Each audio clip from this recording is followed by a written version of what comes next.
Welcome, everybody, to the Straight Shooter Wrestling Podcast. I'm one half of your host, Santi, and today we're going to be talking about the best matches in the WWE for this crazy, crazy year of wrestling that was 2022. Steve, how are you? I'm fantastic, buddy. What a year we had. Just premium live events left, right, and center, returns, matches that you just would never expect, and just new booking and new production. We got a lot to talk about today. Yes, sir. And as you said, we have a lot to talk about. We have picked out a handful of matches that you and I have decided are maybe not necessarily the best matches of the year. There's definitely contenders here for the best matches of the year, but I think the right word might be our favorite matches of the year, because you're going to see that there are matches here. One is one of the greatest comedy matches of all time, arguably the greatest comedy match of all time that has ever been done.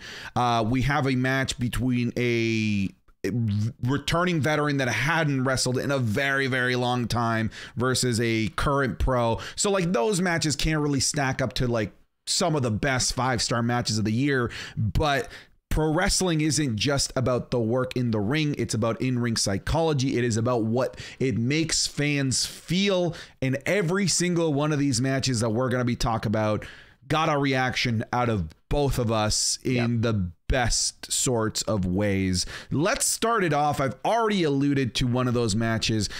Austin versus Kevin Owens, the returning rattlesnake, Stone Cold Steve Austin, after about 19 years of 19 years of not having been in the ring, returning in what shocked many people to be in very good form against one of the most entertaining acts in the WWE today in Kevin Owens. Steve, initial thoughts when you hear Stone Cold Steve Austin versus Kevin Owens?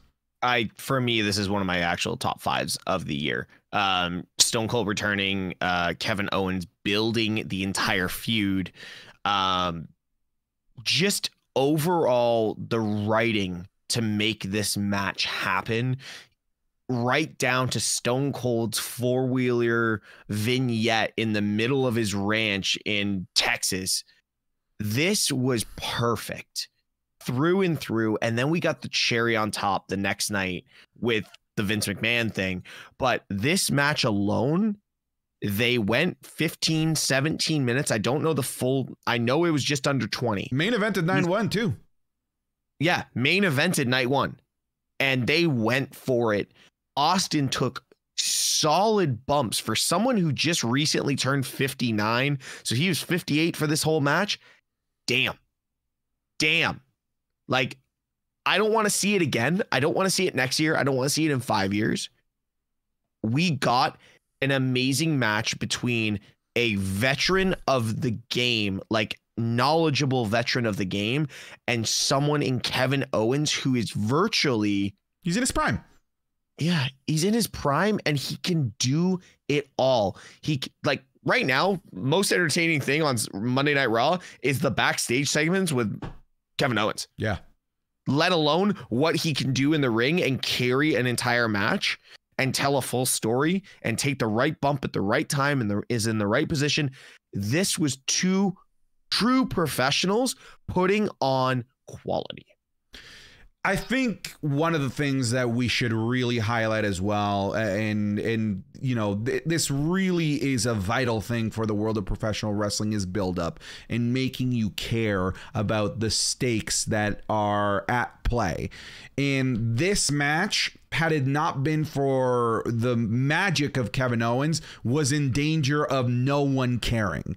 And that's a problem when it includes Stone Cold Steve Austin and no one caring, to no fault of Stone Cold's fault, because, you know, he's a huge name, but him not being on television to be able to build a feud is, for 99% of feuds out there, is a death sentence, unless you have a guy named Kevin Owens to be able to carry it all by himself, like you said, right up until the bell rang at WrestleMania. I'm with you. This was one of those matches where I was smiling ear to ear, but I know that this was a particularly special moment for you, buddy. Yeah, it was great. And like I said in a previous video, this was the culmination of the Attitude Era, and it couldn't have ended with anyone better but Kevin Owens being that adversary, because Kevin Owens could have been #1 guy in the Attitude Era back in the day. So this was for me, and you were sitting right next to me, and I was on the edge of my seat that entire match, acting like a little child. It was great. Let's shift gears like completely here. Steve, this is one of my favorite matches of the year, and it just goes with what I was saying earlier, that wrestling is about how it makes people feel. And I don't think that there was a match that elicited more joy, laughter, and just overall, I don't know, just a sense of childhood. Help me find the words here, Basically Steve. making you act like a jackass. That's perfect. Sami Zayn versus Johnny Knoxville, Steve, is one of the best choreographed matches of the year. And this was the first showing to the wider audience of the WWE of what Sami Zayn is capable of. What he's doing with the Bloodline, this kind of like Three Stooges sort of character that doesn't fit in, but is doing his best to fit in. Like he's been doing this his whole career. He just was never given the spotlight to be able to do so. And Sami Zayn being given a spotlight match with a major Hollywood superstar whose movie had just come out, and it was him versus the entire group of jackass. You had Johnny Knoxville being Johnny Knoxville, using things like a la a video game, a giant mousetrap, the big hand that slapped Sami Zayn. Mae Young's hand baby made an appearance. A table with smaller mousetraps, I believe there was one. Yep. The inclusion of the dancing bow tie guy, the inclusion of Wwe Man, who body slammed Sami Zayn. Everything about this match was perfect. Even the botch at the end made it even that much more of a darling for me, where the giant mousetrap wouldn't trigger. Even that botch made it better. Because it made it exactly what it was supposed to be. Like just a stupid comedy of errors. I think I even said to you, I said, watch this. It's going to be so good if Wwe Man shows up and he pops out from under the ring like Hornswoggle. And I'm like, there we go. We got that part too. This was, I remember sitting with you and being like, this is either going to be absolutely shit or this is going to be amazing. And it was amazing through and through. I just remember the commentary team that entire match trying to call it and keep it together. Oh, they were losing their shit. I'd hate to see what it was going on in Gorilla. Dead serious. Dude, it was one of those matches. You know what it felt like? It felt like Sami Zayn went out there with I have nothing to lose mentality. Like, if it goes bad, well, who cares? It was a comedy segment with a Hollywood superstar. Usually these Hollywood superstar matches don't really get remembered or talked about, but he went out there with that I have nothing to lose mentality and carried this into one of the most entertaining segments of the year by far. He carried it into his prom night, and that's what this was. This was Sami Zayn's prom night. This was Sami Zayn's coming out party, and that is so hard to say because of how good Sami Zayn has been for pretty much a decade in pro wrestling, and the fact that it took a match with a bunch of jackasses to make him that made man to get this bloodline run and show that he can carry this character and make it work. Mm-hmm. It's a shame that it took this long. Right. I think you put it really well. I think another way that I would put it is the classic late 90s rom-com where we realized that, oh, she was hot all along. She was just wearing glasses and had her hair up because that's the model of ugly in the late 90s. He just had his glasses and hair up the whole time, and he was just a beautiful gem. ready to blossom. And I really, like you said, I really think that this was his coming out party. So 100%. yeah. And we're getting more and more Sami Zayn, and I'm all for it. Let's move on here to more serious matches. We could have put just about any Cody Seth match on here, but I think we picked the right one to talk about.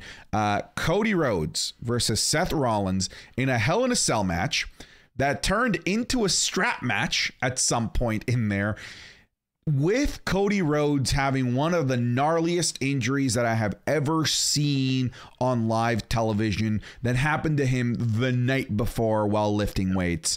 Part of what created the buzz of this match, yes, of course, the injury, but it was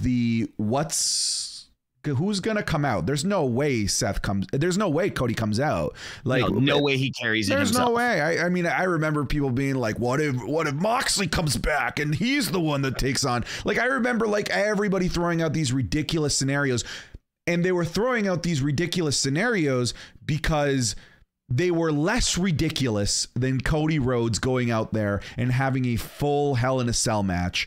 And not only did he have a full Hell in a Cell match, he had a 30+ minute Hell in a Cell match where he was doing springboards, taking bumps off the cell. Like he didn't miss a singular beat, Steve. And the funniest part is, Santi, I wonder what this match would have been with him healthy. If this match was this good, a 30-minute match with a one-arm man virtually against one of the best competitors in professional wrestling today, what could this match have been? And we're putting it up there as one of the best matches of the year, which it rightfully was. But how good could this have match been? Could this match have been? I gotta play devil's advocate because, right before we talked about this, I said we could have put any Seth Cody match. We know what a two-arm Cody Rhodes was capable of, right? We saw it. Yep. Yeah, we were robbed of seeing it in the Hell in a Cell, in the strap match context, going up against a disrespectful Seth Rollins that came out in the polka dots of his father. So you're right, but I'm going to play devil's advocate, and I'm going to say that this just ranks so highly amongst all of us because it was something we have never seen before. We got to see a one-of-a-kind match, because otherwise it's not a one-of-a-kind match. It would have just been another stellar Seth and Cody match. But now this isn't a Seth and Cody match. This is Torn Peck versus Cody versus Seth Rollins. It's separated. That injury, the one-arm Codiness, that's not really a word, but that one-arm Codiness allowed it to stand apart from the other stellar matches to be its own thing in its own narrative. So I'm actually of the mind that a two-arm Cody Rhodes would have made this less memorable, as weird, as crazy as that is. No, it's not weird and crazy at all. I just look at it as being the Hell in a Cell, and it's like that walk-away feud, because that was like, can Seth do it? And he couldn't. So it's one of those ones where they really could have had a lot bigger spots, but I think they still protected Cody a lot in this match. But god damn, was this so good. Like I remember sitting there and I'm like, there's no way Seth's actually going to put pressure with the kendo stick into his pectoral muscle. Listen, we both know people who have had torn pecs. That is not an injury where just the slightest touch and you are in excruciating agony.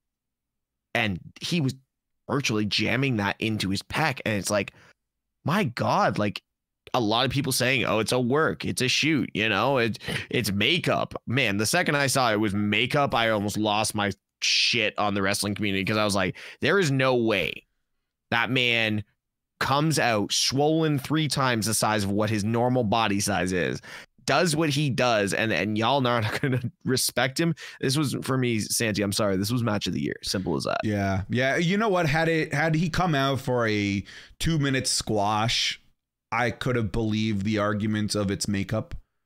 But he went out there for 45 minutes, more or less, and had like, I don't know a makeup that doesn't run. All right. That's exactly. Right. All right. Exactly. Like that doesn't exist. Makeup runs. All right. And in 45 minutes of perspiration, of putting in that sweat equity, it's going to make that makeup run. But yeah, I think I'm with you. I think this is my no, it's not my match of the year. This is my match of the year. Sheamus versus Gunther, the slappiest of meatiest of slappy meaty meat mania that you could ever have. Steve, this was a big meaty man slapper of a match, as you know I like to say. I knew that this was gonna be a big meaty man slapper, but I didn't know it was gonna slap this much man meat. Well, this is going to be trending. Yeah, there we go. Hey, if you had it in your bingo card that I was going to say meaty and slap and big meaty man slappers more than 5 times, go ahead and notch it off. You got bingo. But this was 80s wrestling. No, 70s wrestling. 70s wrestling with 2020's production. That's how I originally described this match during the live stream, because you were there. I was live streaming it for Straight Shoot.